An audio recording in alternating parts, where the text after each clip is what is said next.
as we begin the month of July, I'm going to be doing a series called 40 Years, a Retrospective.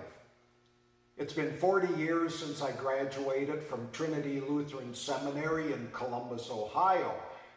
And a lot has changed in 40 years, not just the world, but myself and my understanding of pastoral ministry and pastoral care. So, for these videos, as well as for my written blog, which I alternate weeks with my written blog, and that will be a link to that, or at least the address will be posted here on the video so you can go back and forth from week to week. I'm going to take a look at my perspectives on what's changed over 40 years. But one of the things that started when I got to Columbus, Ohio, I was there in the summer because I had to learn Greek. Greek was one of the requirements for seminary at that point. And so I met Don. Don was a second career person coming to the seminary after being in education for a number of years. And then once the full school year started, I got to meet Don's family, Sandy and then his children. I also met Ann and Bill and their family. And then also a pastor and his family, Dan and Pat. These people took me in. They welcomed me into their family. They accepted me for who I was. It's been quite an experience and long-lasting relationship with those three families. And so to begin, I want to say thank you to them. They look at these videos occasionally, so hopefully they hear it and know my deep appreciation and how they've remained an important part of my life for the last 40 years. So now on to the topic of this particular video.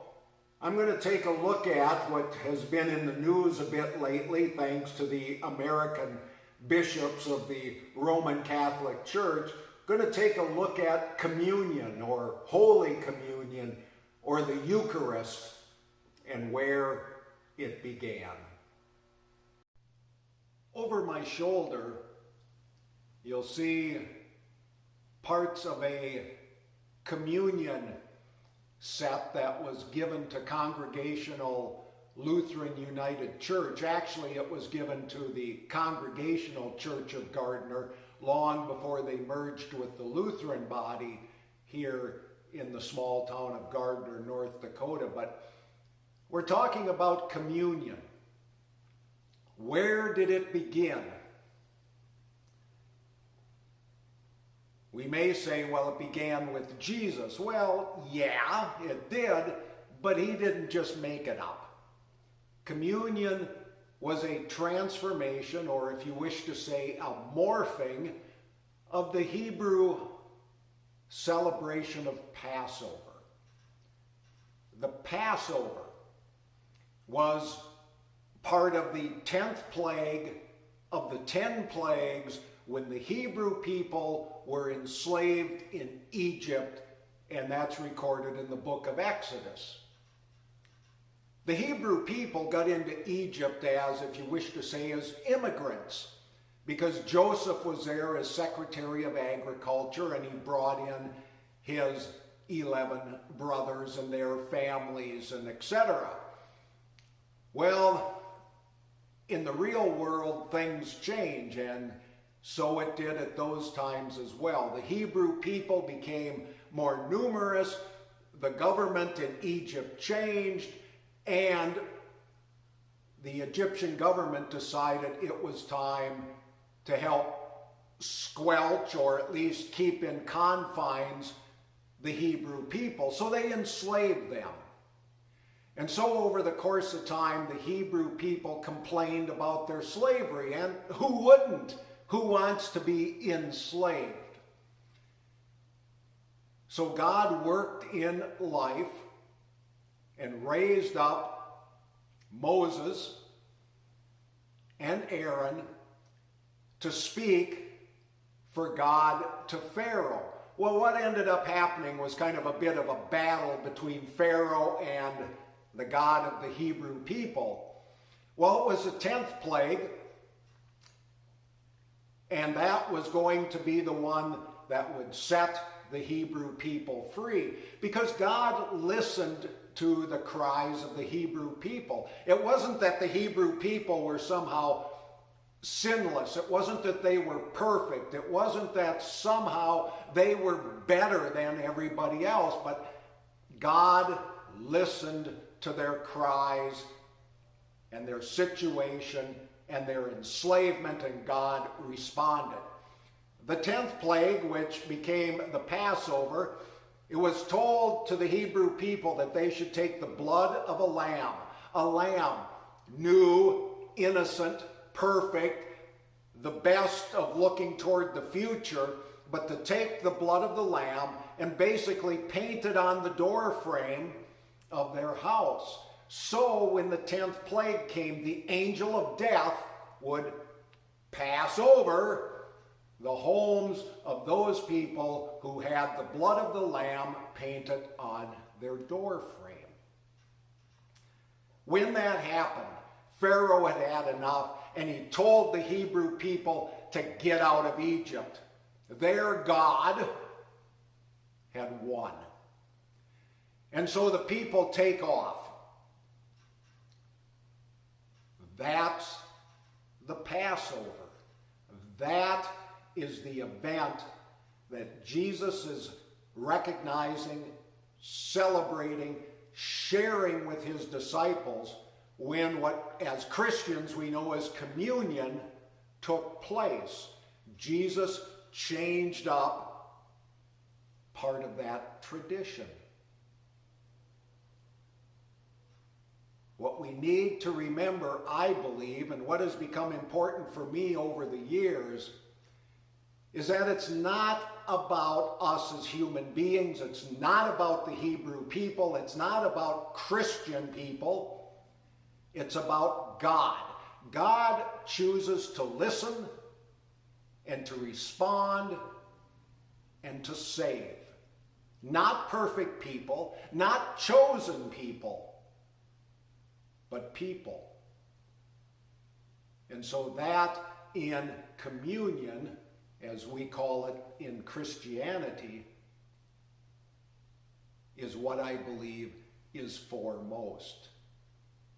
Yes, we get times where we put on all kinds of regulations and all kinds of kind of circumstances, and we go into our own little, one of the phrases I learned from Pat, the pastor's partner who I worked with in Columbus, we get into our little holy huddle bunches and believe our little huddle bunch or our little tribe has all the answers. That's not biblical. God answered, responded to the cries of the Hebrew people. Again, not because they were perfect, not because they were special, because they weren't. They had their own infighting. They had their own weaknesses. They had their own biases, just like everybody else who is human. But God responded with grace, with freedom, and with promise to lead them out of Egypt, to give them a new life. So why at times do we try to put so many stipulations on a free gift? I'm going to explore that more in the future. We're going to look at that, but my understanding of that has changed significantly over 40 years. And I will also share part of what happened in a circumstance that if I had to do it all over again, I wouldn't do it. Thanks for listening. You can subscribe to my YouTube videos on the YouTube channel that you're watching this on, but also I encourage you, as I do this retrospective for a while, to also take a look at my written blog, which is found at Training for Life, one word, no spaces, trainingforlife.spcadventures, one word, .com. And that'll be on the screen here as well. Once again, thank you for watching.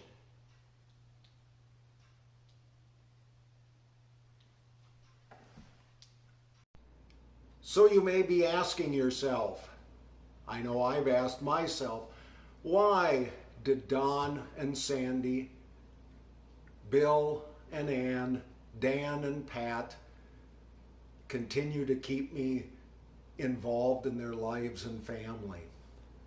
I wasn't the easiest guy to get along with. That part hasn't changed a lot over the years.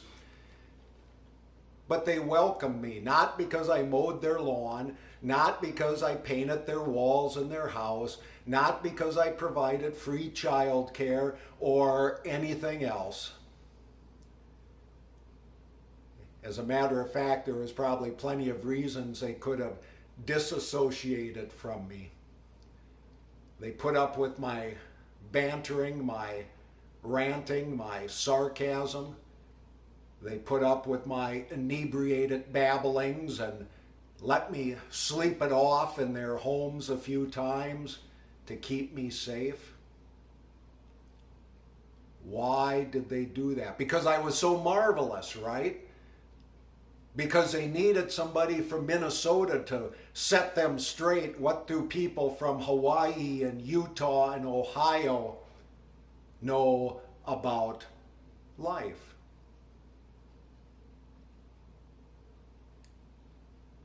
It wasn't because of me.